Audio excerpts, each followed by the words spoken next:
अन्विता, रुक जाओ बेटा, कहाँ जा रही हो? अन्विता, मेरे बच्चे रुक जा, कहाँ जा रही है तू? अच्छा, अब हम तुझे कभी नहीं डांटेंगे, वापस आ जा। 5 साल की अन्विता सड़क पर भागती चली जा रही थी और उसके पीछे भाग रहे थे उसके माँ बाप रणविजय और मधुमती। क्या हुआ भाई साहब? अरे क्या बताएं भैया, आप तो आजकल के बच्चों को जानते हो, थोड़ा सा डांट दिया तो घर से निकलकर भाग पड़ी। वापस आजा बेटी। तभी अचानक सामने एक मंदिर आ गया और अन्विता उस मंदिर की सीढ़ियां चढ़ने लगी।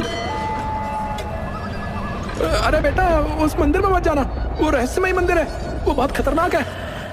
नहीं बेटा, नहीं। रुक जा बेटा। लेकिन अन्विता किसी की कोई बात नहीं सुन रही थी। वो भागती हुई उस मंदिर में चली गई। रणविजय और मधुमती भी उसके पीछे जाने लगे। अरे भाई साहब, ये मंदिर सही नहीं है, वहां मत जाइए, बता रहा हूँ। जो भी हो, हमें अपनी बेटी को बचाना है। वो दोनों अंदर गए पर अन्विता कहीं नजर नहीं आई। मंदिर में चारों तरफ अजीब सा सन्नाटा छाया हुआ था। ये अन्विता कहाँ गायब हो गई? अन्विता बाहर आ जा। अन्विता, हमारी बात मान ले, बाहर आ जा। कब तक यहाँ छुपी रहेगी?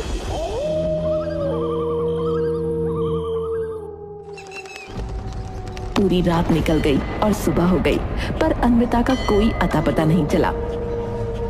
सबने कहा कि ये रहस्यमय मंदिर अन्विता को निगल गया है क्योंकि इसका कोई और एंट्री या एग्जिट गेट नहीं है।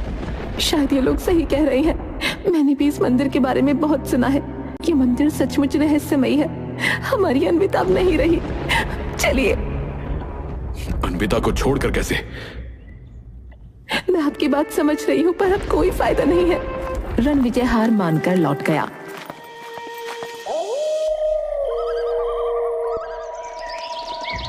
और 20 साल बीत गए। आज रणविजय और मधुमती अपनी छोटी बेटी सिया के साथ एक अच्छा जीवन जी रहे थे, लेकिन अन्विता को लेकर उनके दिल में अभी भी एक बेचैनी थी। उनका घर बहुत बड़ा था। उन्होंने अपने घर के आधे हिस्से में अनाथालय बना लिया था। इसके लिए सब लोग उनकी बहुत तारीफ करते थे। अरे भाई साहब, आपने तो बहुत नेक काम किया है। अनाथालय बनाकर आपने समाज में बहुत बड़ा योगदान दिया भाई साहब। मेरी बड़ी बेटी अन्विता जब खो गई थी तब मेरे दिल में एक खालीपन रह गया था। मैंने सोचा जो मैं अपनी बेटी के लिए नहीं कर पाया वो मैं इन अनाथ बच्चों के लिए करूंगा। यह अनाथालय उसी की याद में बनवाया है। ये तो बहुत अच्छी बात है भाई साहब। एक दिन रणविजय और मधुमती अपनी कार में कहीं जा रहे थे। मधुमती कुछ बोल रही थी लेकिन रणविजय का ध्यान कहीं और ही था। रास्ते में अचानक रणविजय ने कार रोक दी। मधुमती चौंक गई और इधर उधर देखने लगी कि रणविजय ने कार क्यों रोकी है। क्या हुआ, तुमने कार क्यों रोकी? देखो, ये वही मंदिर है जहां अन्विता खो गई थी। हाँ, लेकिन तुम इसे भूल क्यों नहीं चाहते? 20 साल गुजर चुके हैं, हमें आगे बढ़ना चाहिए। मैं जानता हूं मधुमती, पर न जाने क्यों मुझे ऐसा लगता है कि इस मंदिर के अंदर अभी भी कुछ रहस्य छिपा है। चलो एक बार फिर से अंदर चलते हैं, शायद इस बार हमें कुछ मिले, कोई जवाब।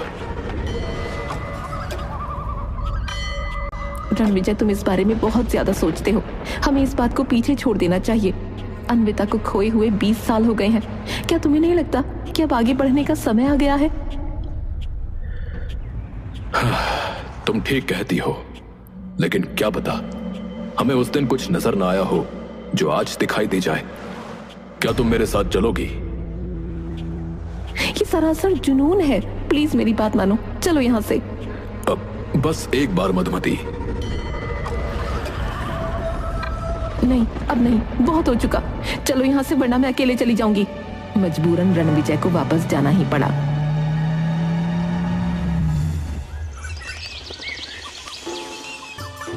फिर एक दिन सिया की दोस्त रवीना उसके घर आई हुई थी। दोनों बैठकर हंसते मुस्कुराते हुए बातें कर रही थीं। घर का माहौल खुशनुमा था और उनकी मस्ती मजाक से घर गूंज रहा था। सिया, तुम्हारा घर तो बहुत बड़ा है और ये अनाथालय, कितना अच्छा काम किया है तुम्हारे पापा ने। हाँ, पापा हमेशा से ही बड़े दिल के रहे हैं। ओहो, अच्छी बात है। दोनों हंसते हुए अपने बचपन के किस्से याद कर रही थीं। तभी रणविजय और मधुमती कमरे में आ गए। सिया एक्साइटेड होकर रवीना को अपने माता पिता से मिलाने के लिए खड़ी हुई। मम्मी पापा, ये रवीना है, मेरी बेस्ट फ्रेंड। नमस्ते आंटी, नमस्ते अंकल। अरे नमस्ते बेटा, सिया से बहुत सुना है तुम्हारे बारे में। तो तुम ही हो जिसकी बातें घर में रोज होती हैं। लेकिन जैसे ही रवीना ने रणविजय और मधुमती को गौर से देखा, उसके चेहरे का रंग अचानक बदल गया। उसकी हंसी गायब हो गई और एक घबराहट ने उसकी जगह ले ली। उसने बिना कुछ कहे दरवाजे की तरफ देखा और फिर अचानक बाहर की ओर भाग गई। अरे रवीना, कहाँ जा रही हो? रणविजय और मधुमती भी हैरान रह गए। वो एक दूसरे को देखने लगे। सिया तुरंत रवीना को रोकने के लिए उसके पीछे भागी। रवीना बिना रुके घर से बाहर भागती चली गई। सिया भी उसके पीछे पीछे दौड़ रही थी। रवीना, रुक जाओ, क्या हुआ है? अरे क्यों भाग रही हो? कई गली मोहल्लों को पार करते हुए वो घर से काफी दूर निकल आई।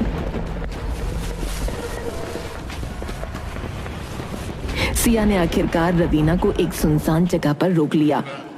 रवीना, क्या हुआ है? तुम अचानक क्यों भाग गई? रवीना के चेहरे पर डर और घबराहट साफ झलक रही थी। वो कुछ देर तक चुप रही और फिर बोली, सिया, जो मैं कहने वाली हूँ वो तुम किसी से नहीं कहोगी, वादा करो।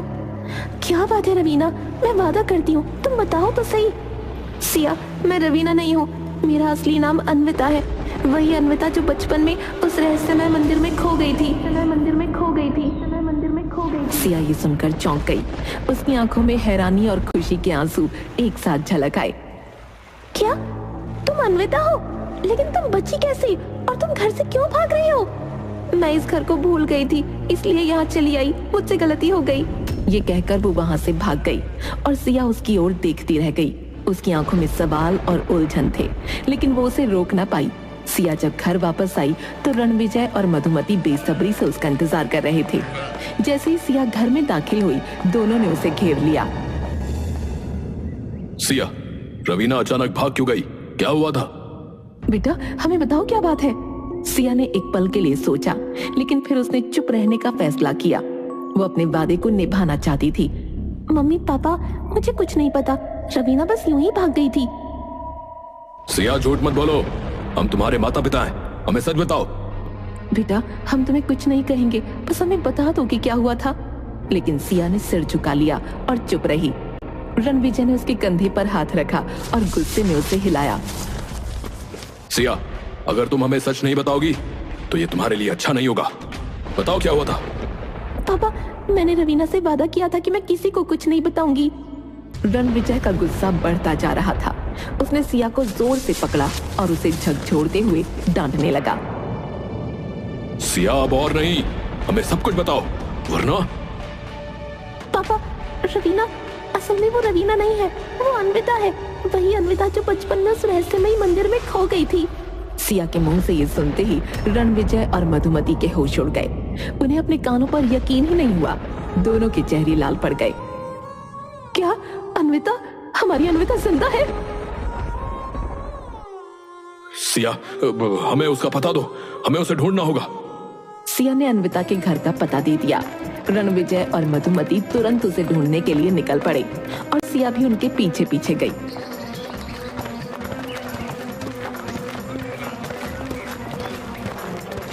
लेकिन जब वो वहां पहुंचे तो दरवाजे पर ताला लगा मिला। उन्होंने आसपास के लोगों से पूछा तो एक आदमी ने बताया, हाँ, ये पुजारी जी का घर है। वो लोग थोड़ी देर पहले ही यहाँ से निकले हैं, बैग लेकर। लगता है कहीं जाने की तैयारी कर रहे थे। ये सुनकर रणविजय और मधुमती ने जल्दबाजी में रेलवे स्टेशन की ओर दौड़ लगा दी। सिया भी उनके साथ चली गई। उन्होंने स्टेशन पर बहुत तलाश की, पर उन्हें वहां कोई नहीं मिला। इसके बाद वो बस स्टॉप की ओर चले गए। वहां पहुंचते ही उनकी नजर अन्विता पर पड़ी, जो एक पुजारी के साथ खड़ी थी। अन्विता, कहाँ जा रही हो तुम? ओह माय गॉड, ये लोग यहाँ।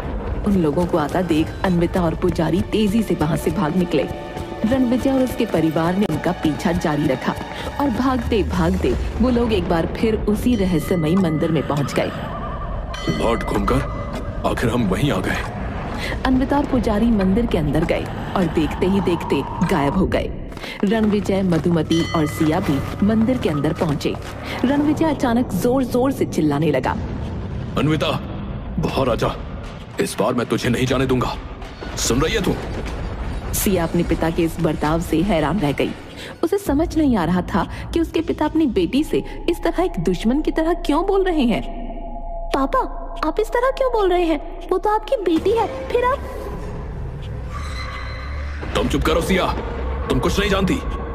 उसी समय अन्विता अचानक उनके सामने आ गई। उसके चेहरे पर अब डर नहीं था। पुजारी उसे रोकने की कोशिश कर रहा था, लेकिन वो नहीं रुकी। रुक जा मेरी बच्ची, रुक जा। नहीं, अब बहुत हो गया। मैं बहुत भागने की कोशिश कर चुकी हूँ, लेकिन अब और नहीं। अन्विता ने गहरी सांस ली और फिर सबके सामने सच्चाई बयान करने लगी। उसने बताया कि वो लोग उसके माता पिता नहीं बल्कि चाचा चाची हैं और वो बचपन में रणविजय और मधुमती से डरकर नहीं भागी थी, बल्कि इसलिए भागी थी क्योंकि ये लोग उससे जबरदस्ती उसकी प्रॉपर्टी के पेपर्स पर साइन करवाना चाहते थे। मुझे अपने माता पिता के मरने के बाद पता चला कि ये लोग मेरी प्रॉपर्टी हड़पने के लिए मुझसे दस्तखत करवाना चाहते थे। ये लोग ही मेरे माता पिता की हत्या के पीछे थे, जिसे दुनिया ने एक एक्सीडेंटल मौत समझा। और हाँ, वसीयत में लिखा था कि अगर मैं मर गई तो वो प्रॉपर्टी चैरिटी में चली जाएगी। इसलिए इन लोगों का प्लान ये था कि प्रॉपर्टी अपने नाम करवा के मुझे भी मार देना चाहते थे। जब मैं गायब हो गई तो इन्होंने मेरी प्रॉपर्टी पर अनाथालय बना दिया, जिसे दुनिया इनकी चैरिटी समझती है। वो असल में इनकी मजबूरी है। ये सुनते ही रणविजय और मधुमती के चेहरे का रंग उड़ गया। सिया के मन में भी अपने माता पिता के प्रति गुस्सा भर गया। उसने अपने माता पिता की ओर गुस्से से देखा और बोली, पापा, मम्मी, क्या ये सच है? आप लोगों ने ये क्यों किया?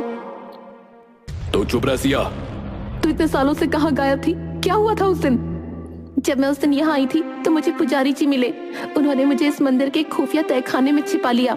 ये मंदिर अपनी रहस्यमयी कहानियों के लिए मशहूर था, इसलिए लोगों ने मान लिया कि मंदिर मुझे निगल चुका है, लेकिन असल में इस मंदिर में ऐसा कुछ भी नहीं है। भगवान की कृपा थी कि उस दौरान मैं यहाँ पूजा करने आता था। इतना सुनते ही रणविजय का चेहरा तमतमा गया।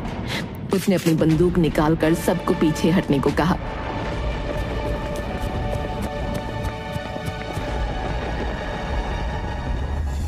मैंने इस दिन का बहुत वेट किया है, अब और नहीं। पुजारी, पीछे हट जा वरना जान से जाएगा। मेरी बेटी को छोड़ दो, मेरी बच्ची को छोड़ दो।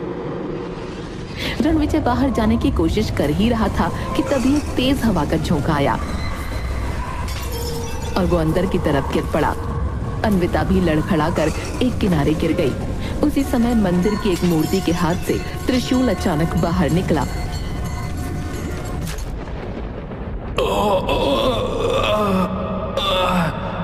रणविजय! तू ठीक तो है अन्विता? हाँ, मैं ठीक हूँ। जल्दी चलो यहाँ से। अब डरने की और भागने की जरूरत नहीं है। मैंने पुलिस को फोन कर दिया है। पुलिस मौके पर पहुंची और रणविजय और मधुमती को गिरफ्तार कर लिया।